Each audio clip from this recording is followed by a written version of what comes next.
Hello, and we are live again, and welcome to today's Periscope, all about periscoping. Welcome, Deb, it's great to have you join us.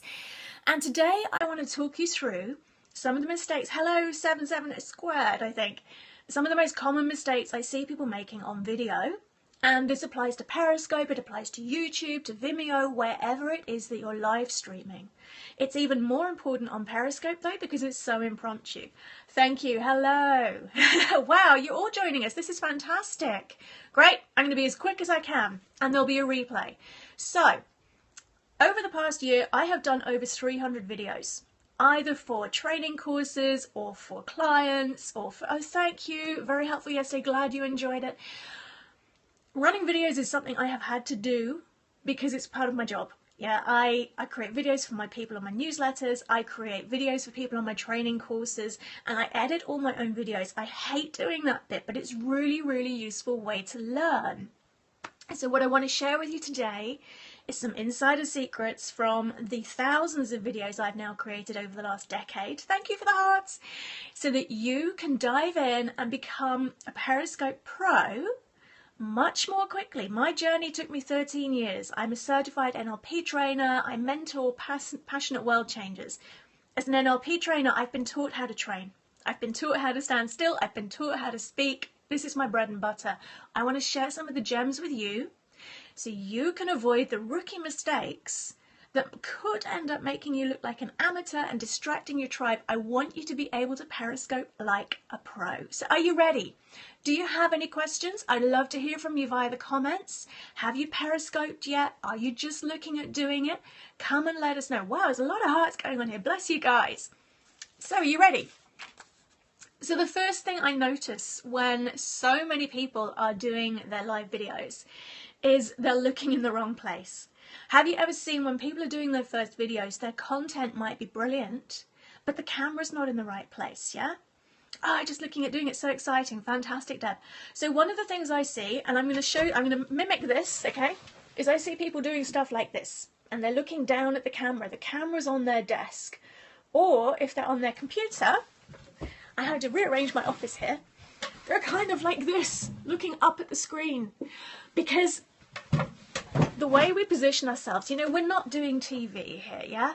We're doing something that's impromptu and that's fun, but it still needs to look professional. So what you want to aim for is looking directly at the camera. You want to be looking at that funny little camera lens bit. So this is really getting that kind of an eye level, because then it looks natural.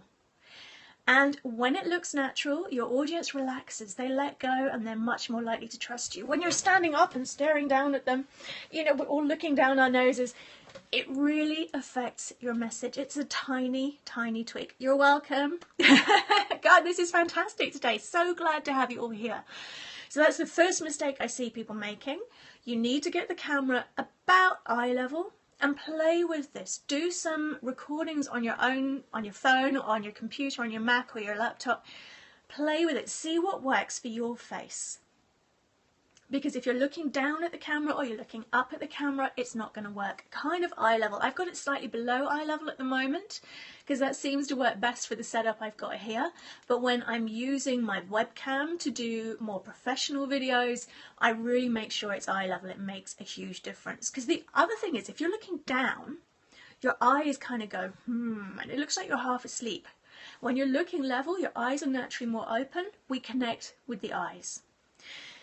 So that brings me to the second mistake I see so many people making, and it's so easy to do, is looking at the screen and not the camera.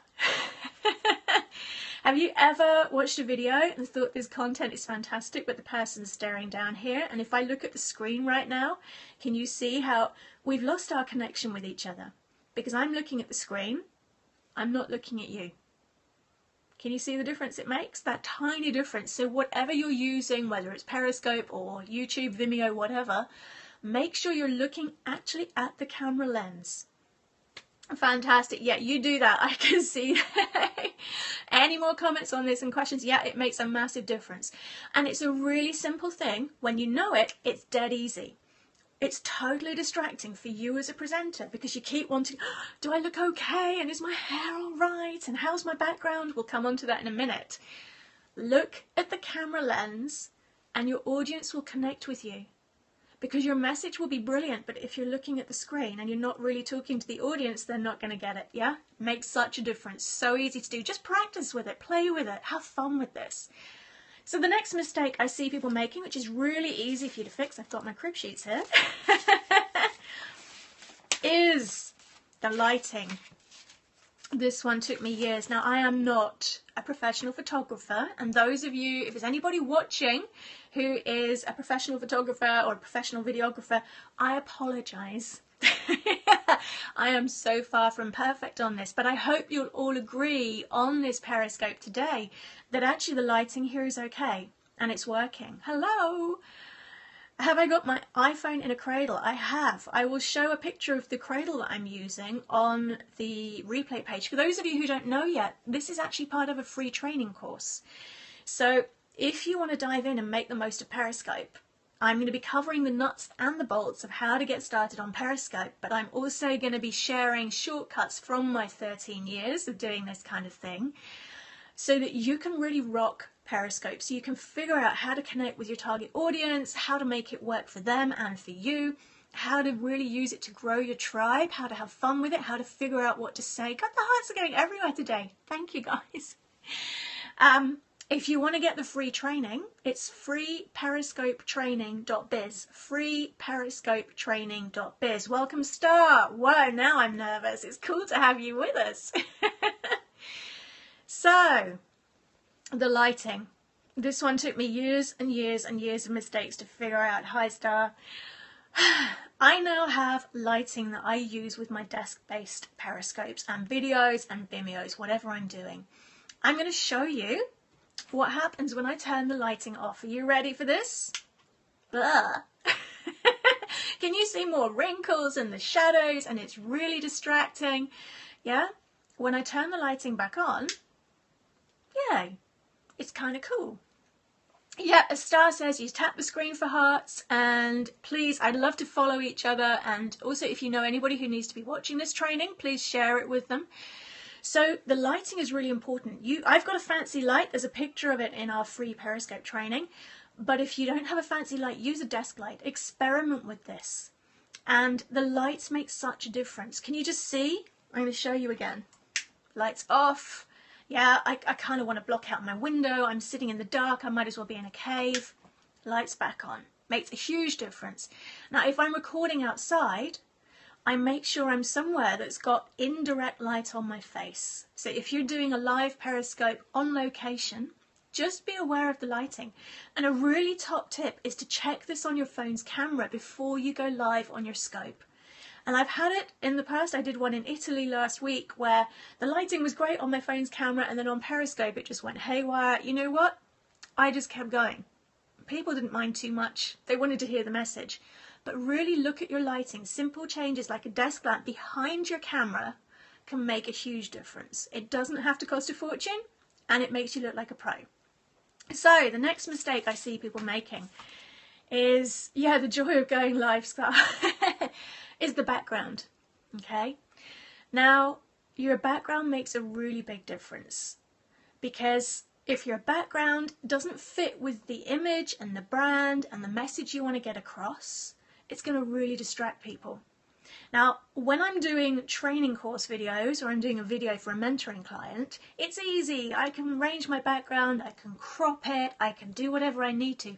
With Periscope, because it's live and because it's got this, at the moment, it's got this funny vertical format, the background's not what I'm used to working with. So I always, top tip, look at the selfie screen on your phone before you go live with a Periscope to check out your background.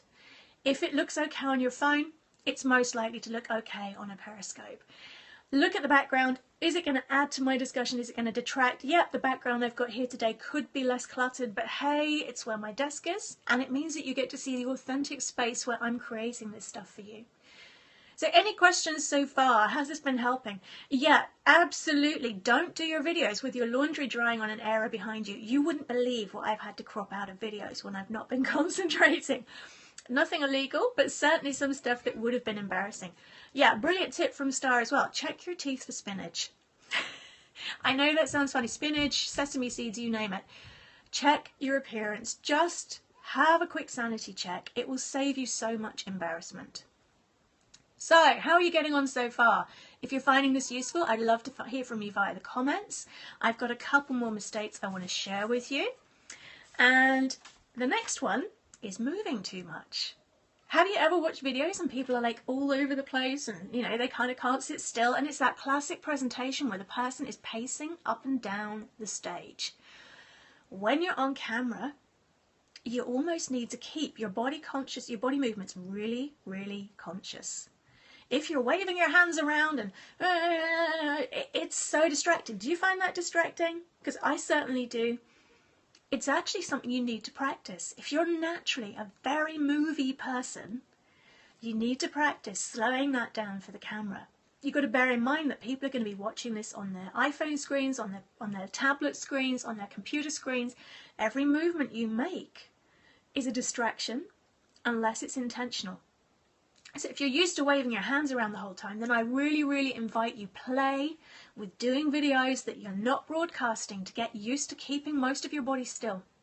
And if you've got taps and nervous fidgets, 2 really top tips to help with this kind of excessive movement that some of us do, which is 1, get grounded before you do your broadcast. Imagine you're standing on the earth and growing roots. Any nervous energy that would come out in physical movements and fidgets and kind of those, oh, I just need to touch my hair. Let it go. Breathe it out through your feet into the earth before you get on screen. The second one is do not drink coffee before you do a broadcast. Unless you have a constitution that is near superhuman and is not touched by caffeine, if you drink coffee before you broadcast, that nervous energy will come across to your audience. And I know sometimes it's lovely to have that mug of coffee and just to give you a pep before you go live, but you need to bring the energy down. So get grounded, don't drink the coffee, and practice looking at videos that you're not going to broadcast.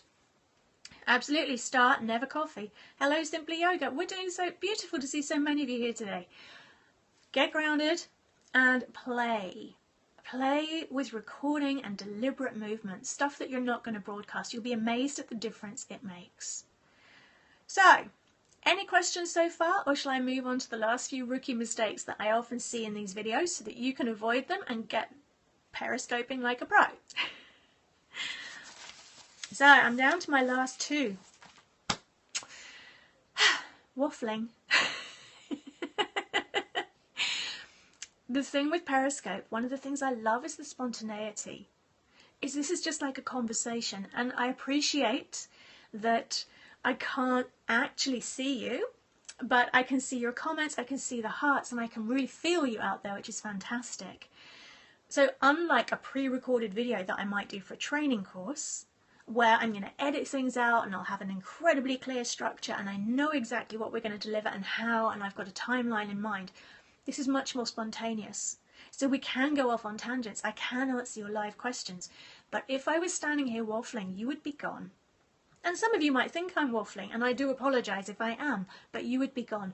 Waffling comes from 2 things. 1, nervousness, and we've already talked about that. Get grounded and don't drink coffee. 2 is not having the 3 elements I talked about in yesterday's teaching video.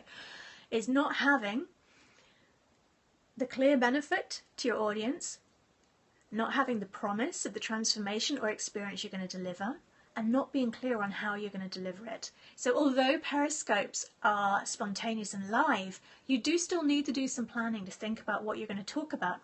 And there's a beautiful thing, I cover this much more in our free Periscope training, called the red thread, which I learned about when I was studying engineering in Germany. You need to have a flow through your Periscope. Imagine that your Periscope is a journey that you're taking somebody on. Just like, yep, Star, as you say, writing a blog article.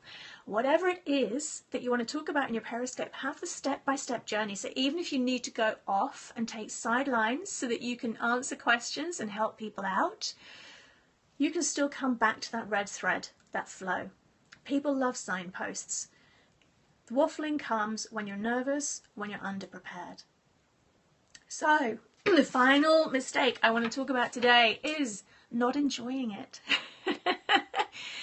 You can so tell when somebody's not enjoying their broadcast. Yeah? If their heart isn't in it, if they're not feeling excited, if they're not feeling inspired themselves, how can they inspire you? Excuse me. I love being live and getting a frog. If you are not feeling inspired and excited, your audience will fall asleep. If you're feeling worried and nervous and anxious, your audience will pick it up. If you're using Periscope because you want to grow your business tribe, or your charity tribe, or your cause tribe, you need to do the Periscopes when you're feeling fired up and passionate, and you know how to get yourself to that state. If you're loving the Periscope, the people that resonate with you will be magnetized to it, and they will love it too. So that's it for this morning. Those are 7 of the mistakes that I see newbies making on videos, whether it's on Periscope or YouTube. I'd love to know. Do you make any of those mistakes? I know I certainly have. And has this helped you today? Give it some more hearts, give me some love via the comments, and if you've got any questions, we're discussing this over at my private Facebook group. Oh, thank you. Brilliant. Thanks so much. Very kind of you. We're discussing this over at my private Facebook group right now. You can join us by going to www.5minute.biz, 5minute.biz. And if you really want to dive in with Periscope, and yeah, of course, just the nuts and bolts, but also dive in and benefit from my 13 years as an NLP trainer and the thousands of videos I've had to do over the last decade, join us free now for the Periscope training. It's www.freeperiscopetraining.biz.